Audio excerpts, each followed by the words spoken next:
Women only get paid 77 cents for every dollar a man does. Only 77 cents For every dollar a man does. Is this fair? Is this fair? How is this fair? Is this fair? Just because I work less hours than a man, does not mean I should be paid less than him.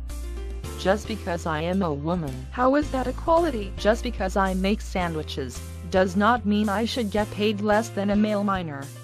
Just because I am a woman. How is that equality? And when you think about it, are not all women great? We know That all women are great and beautiful and beautiful, and beautiful. even the ugly ones. So, should we not get paid more than men? After all, we are all great and beautiful, All great and beautiful. even the ugly ones. And considering all men are rapists, all men are rapists, Even the ugly ones. should not women get paid more than rapists? Do we not deserve more than rapists? Because all women are great and beautiful. Even the ugly ones. And why should men get paid to rape? Women only get 77 cents to every dollar that a man gets paid to rape. Because all men are rapists. And all women are beautiful and great, Even the ugly ones. So why can't women get paid more for doing less? Stop the misogyny. Stop it.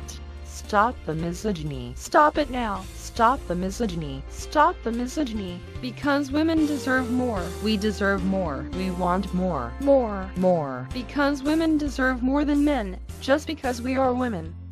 And if you disagree, you are a sexist pig.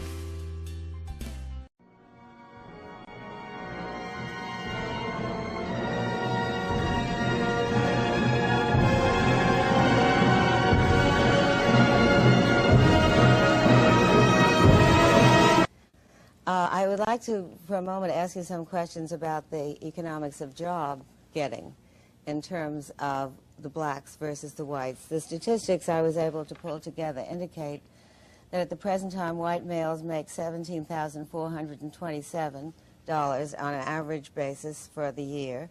Black males make $12,738. White females make $10,244, and black females make $9,476. It is clear from these figures, as indeed I think it's clear to most of us from what we see, that there is a discrimination against blacks and against women in our present system. Since not all blacks will be superior, how would you try to even that out so that there would be some equality of job opportunities? I'm sorry you missed the earlier part of the program when I pointed out that where you find people not represented evenly, that does not show the institutional effect, because almost nowhere in human affairs do you find people evenly represented. Well, if you compare comparable people with respect to age, with respect to education, etc., you get a totally different picture, both with respect to blacks and women. Now, the figures that I saw, for example, show more recently that if you take black families where the husband and wife are both college educated and compare them to a white family where the husband and wife are both college educated, the black family is now earning $2,000 a year more. The problem is that very few blacks fall in that category.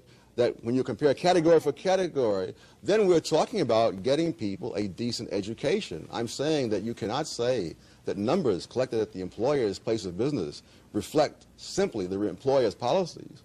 Those numbers reflect underlying conditions in the whole society, just as numbers collected at a hospital do not show you that the people are sick because they're in the hospital.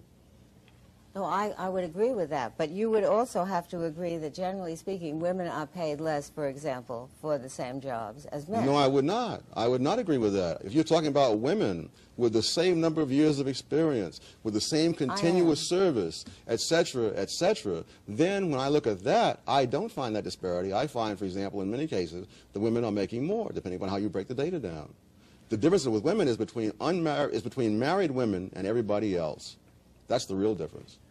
Well, even as to single women, the Census Bureau statistics, the most recent ones I could find, 1978, say that single men are earning $11,100 and single women are earning $9,300. Yes, I love the word single that is used. When I did my study, I didn't use single, I used never married.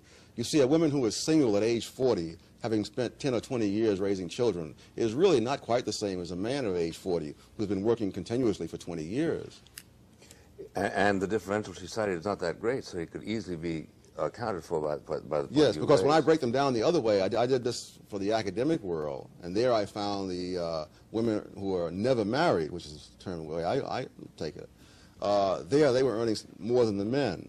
And similarly, when the government did data some years ago on women who had been working continuously since high school into their 30s, there you found that they were making slightly more than men of the same description. So the difference is between married women and everybody else. And married men get an extra bonus because their wives take care of many things that enable them to put more time into their careers. I'm sure you're aware of the fact that there are approximately 15% of all homes in which there is only one wage earner.